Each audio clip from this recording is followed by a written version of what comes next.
Well, hello, everybody, and welcome to our conversation together this afternoon. I'm joined by Richard Hatter. Richard is the General Manager of Hotel Icon Hong Kong and also the Adjunct Associate Professor at the School of Hospitality Tourism Management, often known as SHTM PolyU. Welcome, Richard. Thanks, Terence. Yeah, good to see you again. Hi. I've got my cigar ready, so I hope you've got yours. I think we can have a virtual cigar together. Yeah, I'm ready whenever you are. Yeah, even though there's smoke detectors in here, it's okay. Okay. So for those of you that don't know, Richard and I really met by happenstance about 25 years ago in Hong Kong, when Richard was there for some R&R. And he came into a cigar lounge that I used to frequent. Unfortunately, it doesn't exist anymore. And we struck up a conversation. And during that conversation, we found that we had a lot in common. Of course, we're both British and we're living abroad. We've been working in hotels for a long time. And as we indicated just now, we like to enjoy good cigars with our espresso or Perrier, those being our drinks of choice. Richard then went off for various assignments, and I guess we hooked up again maybe 12 years ago during the pre-opening phase of the now legendary Hotel Icon, and our friendship has continued from there.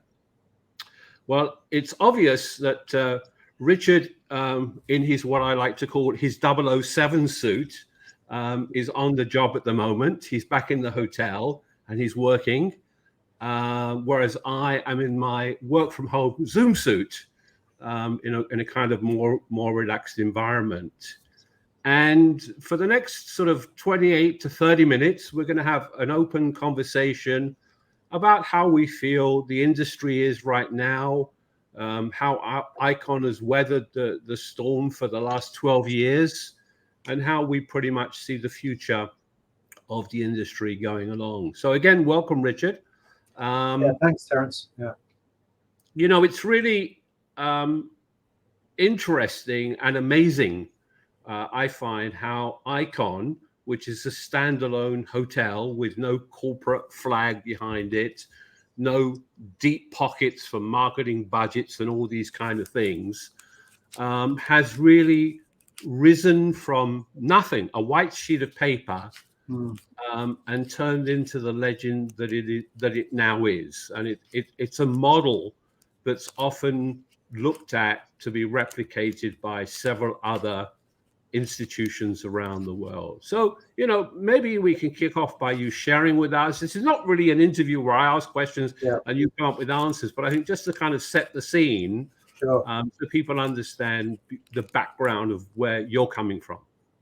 Yeah, right. It's a very good point, actually. In a recent board meeting, one of our board members was saying that we were talking about doing research because the PolyU does a lot of research and development. And he was saying, you know, some of the really astounding achievements of Hotel Icon are based around not only the innovations that you guys have done, but just in terms of your business performance, the fact that you continuously outperform the market without having to undercut the other hotels that you're in the competitive set of, and the fact that your restaurants are still all full after 10 years and have waiting lists. You know, how do you guys do that? I mean, there must be some sort of a story there.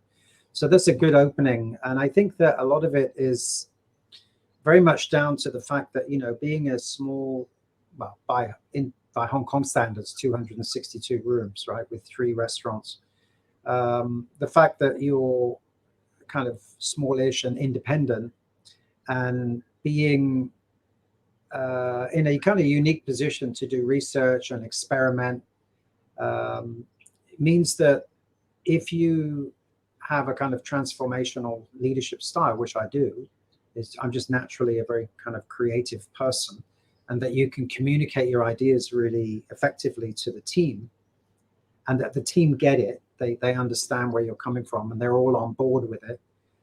At the beginning, they're kind of like, oh, is he serious? You know, we can really experiment with anything. And you're like, yeah, that's why you're here. And you make sure that that's part of the recruitment process.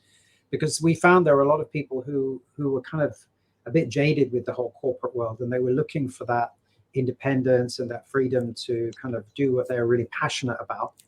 And I think that that unique ability to research and experiment meant that if you could bring people together, and then you were agile and you had very fast reflexes and you could change, it gave you a competitive advantage. And it meant that for us, we could really look at our customer and appeal to them because they felt that it was a hotel with a purpose. The money that we made, the surpluses we made, we went back to education. And I think that's also kind of sounding out now with COVID going on. People feel a lot more conscious about social issues. So the fact that this is something that is almost like an example of corporate social responsibility, you're supporting education, then the money goes back to education. I think that it makes people more interested to listen to what we're doing, and we're very open. We're not trying to, we're not really competing with the industry. We're there to share, and a lot of companies actually approach us, and they say, look, we've got this initiative, and we become a kind of remit for change and co-creation. So I think a lot of it's driven by that, and the fact that 65 of the original team members, including myself, are here from day one. So you've got that continuity. Unlike with my company that I worked with before for 16 years, I moved 8 times. So every 2 years you move, so it's a bit hard to kind of initiate change. And the fact that that was always being driven by the head office, whereas here it's driven from our understanding of the customer being the reason we make changes. We're not just for the sake of changing. So I think that stood us very well in the last 10 years since we opened the doors on September the 21st, 2011. Yeah. Yeah, it's really, it's really amazing. I hear the words that you use, and I've read through several of the interviews that you've given, and things crop up on a regular basis. Design, people first, emotional intelligence, customer journey, agility, transformative, these kind of words. I could kind of sort of make it like a word cloud of them, and it would be great things to describe. That's kind of like Icon, the uniqueness of Icon, right? But actually that was what I remember, the very first retreat that we did, where I was invited by the School of Hotel Management to their retreat. It was all this faculty full of academics, 60 of them. And they asked me to present. This was like a year out before we had the building even handed over, on how are you going to make this hotel come alive, and there was a lot of skeptics and cynics, not amongst the faculty, but amongst the industry in Hong Kong at large. And they say, why does a university need a hotel, and so that I had to present what the kind of how we were going to go about it, how we were going to make this teaching research hotel successful. And I remember putting up on one slide this big kind of chart which showed this was down one side, it talked about who we were trying to target, people who were kind of entrepreneurs, people who were independent thinkers, people who were connected on the internet. They didn't really specify a demographic, by age or gender or anything like that. It was just people who had a common sort of people who were liberal free thinkers, who were, explorers and could choose themselves where they wanted to go. That was way back, and then it was a question of, okay, how do you appeal to those people being a teaching hotel? So the idea was, okay, we are all about experimentation, we're all about change, we're about innovation, we're about the future. So if you could connect those two, what we are with who we're trying to attract with certain brand messages. And I've always kept to those brand DNA. Whenever I have new people in marketing or whatever, we always go back to that original document, which in those days, the hotel was actually called B4, because it was before we had a name even, And then we came up with this lofty goal of, oh, let's call it Icon. You know, I mean, it wasn't as simple as that. We had hundreds and hundreds of names. And there were some people who sort of said, well, how can you call yourself an icon when you're not even open yet? And I said, well, that's a goal. We want to aspire to be an icon for the hotel industry, you know, and so it kind of was always this underlying thing that we knew that we were going to be under the microscope, and there were a lot of expectations for us to achieve that. And we always stuck to our guns, and we've never really deviated from that original mission. And everything we do is very much focused around the customer and focused around the staff. So I think that has never really let us down. I mean, I don't know what would happen if you got somebody else come in here and take it over one day, and coming from a chain, and then, you know, they're not going to think in the same way, perhaps, as this pioneering team that we have here now, you know. So because some people don't like to experiment. It's kind of interesting. Sorry to interrupt you. It's kind of interesting, you know, when you were talking just now, I kind of thought to myself, you're like the Steve Jobs of Hotel Icon. You went in, you created a brand, you created something that was really unique in the marketplace, and almost a cult, okay? And you know, when you hear about people talk about Hotel Icon, they do talk about it almost like a cult. It's amazing. They love it. Right. They never have a bad thing to say. You and I have often spent time looking at reviews, looking at TripAdvisor, and everything that people say about the place, and it kind of brings, like, it raises the hair on the back of your neck because people are so in love with it. Yeah. And then you get to the point where, you know, sometime you have to move on. You know, let's face it, none of us are getting any younger. Yeah. And the reins will be handed over to somebody else. Now, where do you find the new captain of the ship? Like, you know, Apple did.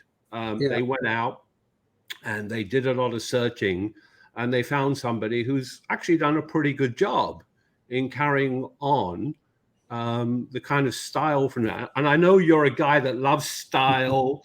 You know, there's a lot of things about you that you're really very passionate about, style, when it comes also to being green, and corporate, you know, socially responsible, this stuff. So how do you think that might play out? It's interesting you say that, because I was actually listening to an interview Daniel Craig was giving on, you know, who the new Bond would be, you know, and how is that Daniel Craig, the new James Bond, how's he going to live up to Daniel Craig's sort of Bond, the next Richard Hatter?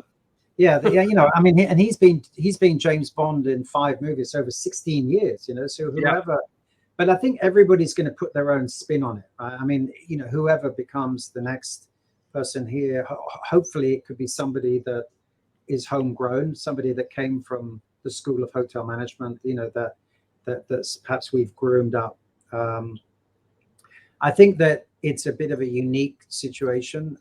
You know, we are a big contributor to PolyU, so whoever they do choose has got to, you know, be somebody who they can entrust the reputation of the hotel to. I think what's interesting, you were talking about, you know, reviews and TripAdvisor.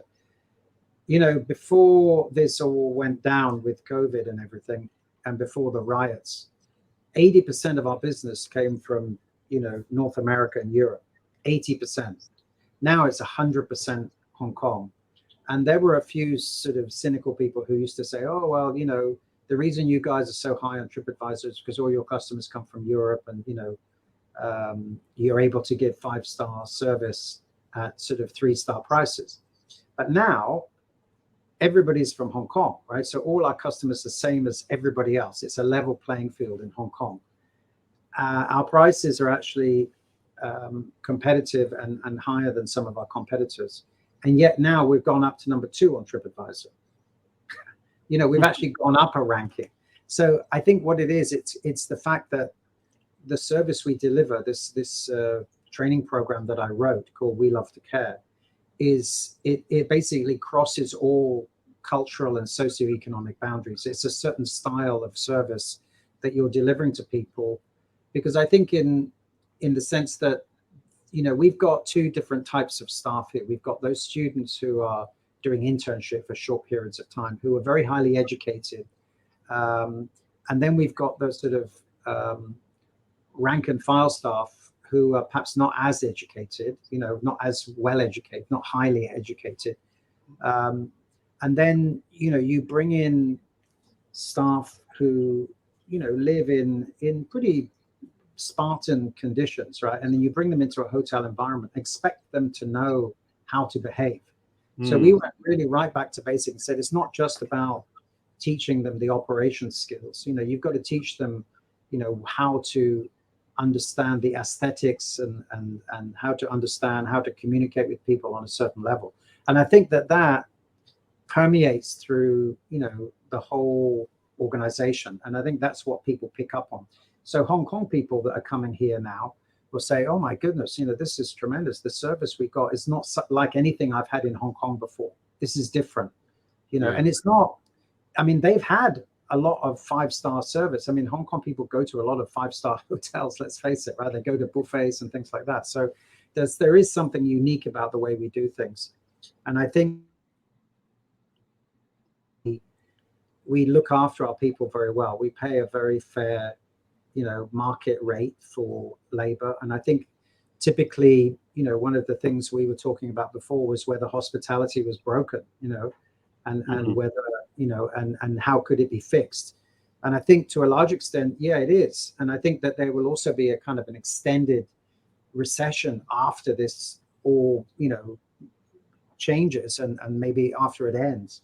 But I think the major problem is that over the years, we've really paid people a very minimum wage, and many migrant workers pay people a kind of pittance, if you like, but have a lot of people, Yeah. So I think what will switch, and what we've always been focused around, is having really caring and skilled people who are very well skilled, because they've, whoever we hire has to be able to teach and be able to mentor and coach, because we have students here. And so I think that's what will happen. You'll start to get less staff. Maybe instead of 12 people in a kitchen, you'll end up with 6, but they'll be highly qualified. And then you'll be paying them. I think in the future, the only way it'll work is that, maybe the industry, people work 38, 40-hour week, which in our day when we were going was unheard of.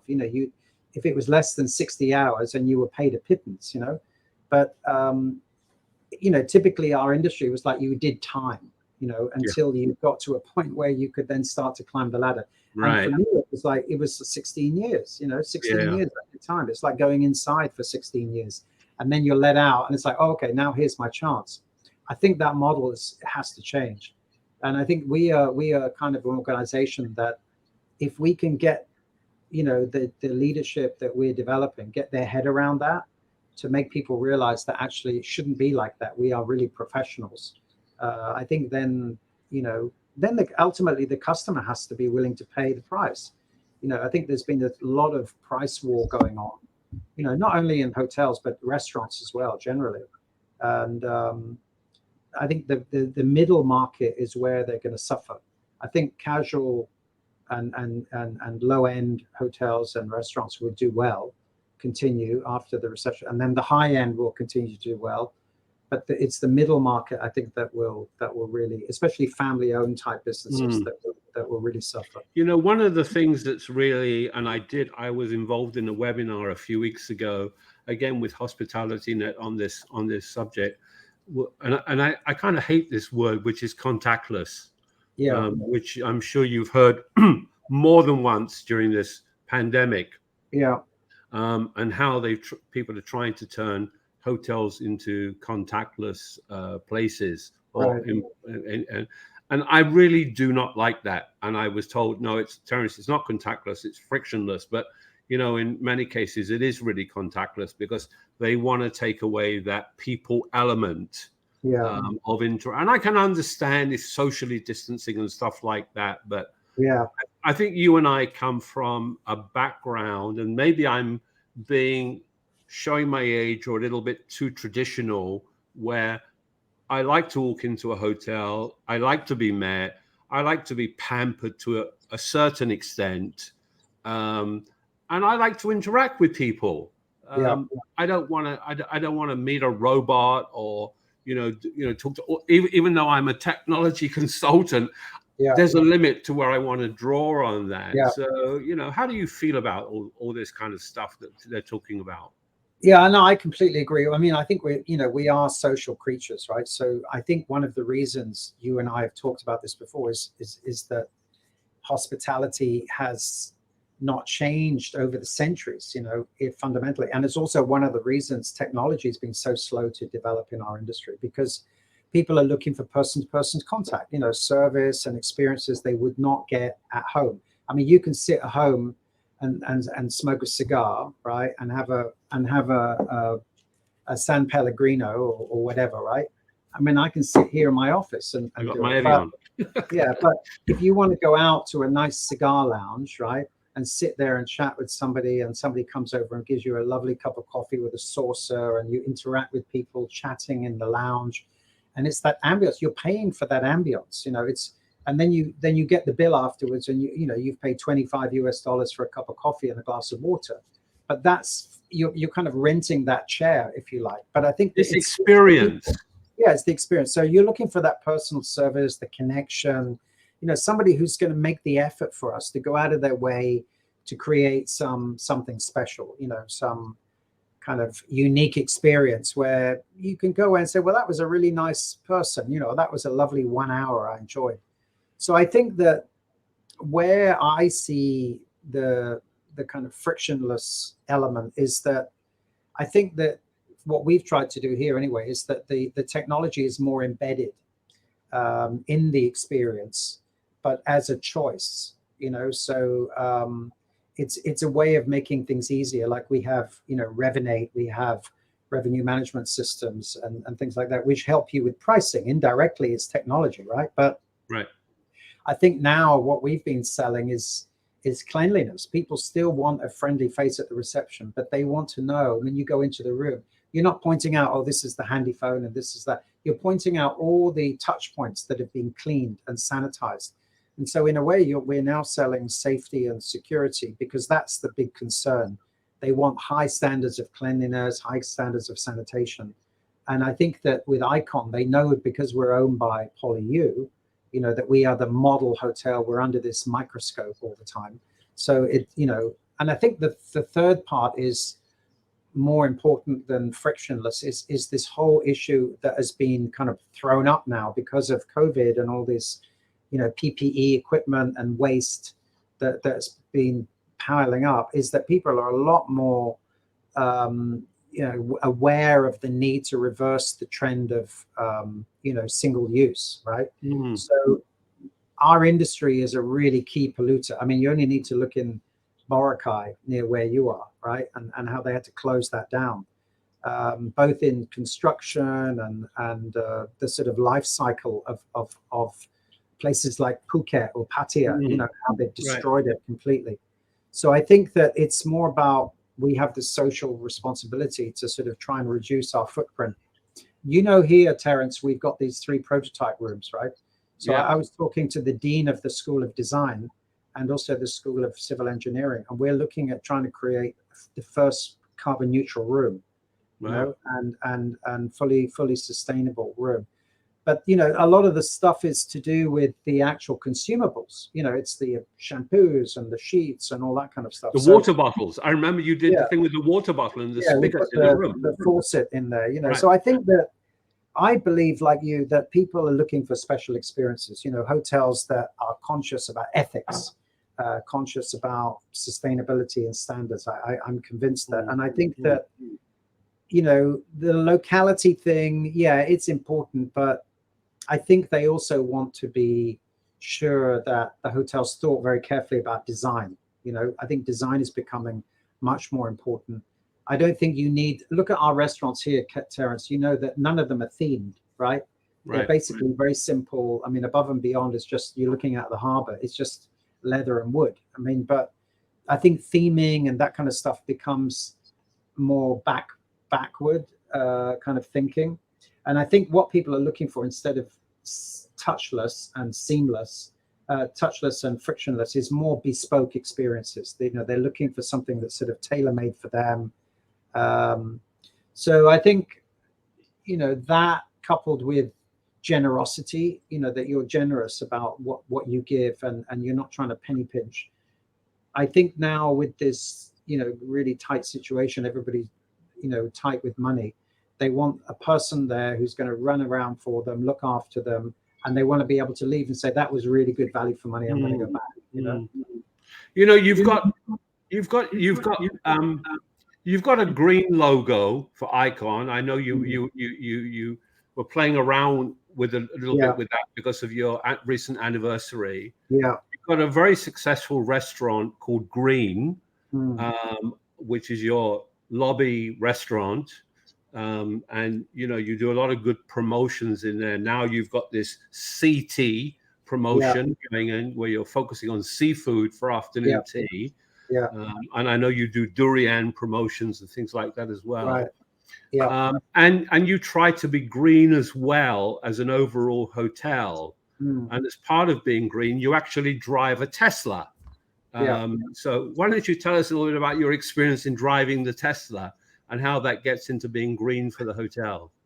Yeah, I've always been kind of an early adopter, I guess. And I always used to love the Lotus sports car. And when I first saw the Roadster, the original Tesla Roadster, I thought I've got to have one of those one day, but I couldn't afford it because they were so expensive with the import tax here being over 100%. So I thought I'll wait until the price comes down. But in the meantime, we were leasing a fleet of BMWs, and I thought, well, wouldn't it be more, socially responsible to maybe buy a Tesla and use that as an airport limo, because then you're only paying for the labor cost. So we did some analysis on it and sort of ROI. And I spoke to Tesla, and one day they brought along this Model S. It was one of the very first ones, the very, very early ones. And it was a demo car, and it had all the, bells and whistles. And the lady Isabel, who's now the VP, came along and said, this is the car, let's go for a drive. So we went for a drive, and I was just blown away. And I thought, well, if you could offer this like the way Virgin do with their upper class, they pick you up from the airport if you buy the suite. So we ended up, I bought one for the hotel, which instead of leasing an Audi or BMW, we bought the car outright. And then we bought 3 more, and we had our own fleet. And we marketed that as, the first step in being sustainable. And the customers absolutely loved it. They loved the fact that it was included in the package. People would take pictures of themselves sitting in the back of it. Many people at that early days had never been in one before. Right. And they actually like to sit in the front seat so that they could play around with the touch screen, and things like that. And then on the back of that, we decided to actually create 2 prototype buses. So we took the green Hong Kong minibus, 16-seater, and then applied to the government to get a license, and which took about a year. But in the meantime, we had this electric bus, two electric buses to do the shuttle. And then we went around, telling everybody about, how we did it and how much it, how profitable it was, in the sense that it wasn't costing you any money on diesel and fuel and that type of stuff. So all that really earned us a lot of goodwill, because there are a lot of people out there with a social conscience. And they're actually, I think, we were asking some professors yesterday here to do a research project on whether customers will be willing to pay more for a room that was sort of carbon neutral or 100% sustainable products. I mean, often if you're buying a product like, say, aftershave or a candle or some beautiful luxury item that is made with pure sustainable produced material, often they can be more expensive. Right. So we thought we'd do some testing around that. But yeah, I mean, for us, it's really been, I mean, the cars were paid off in about 18 months.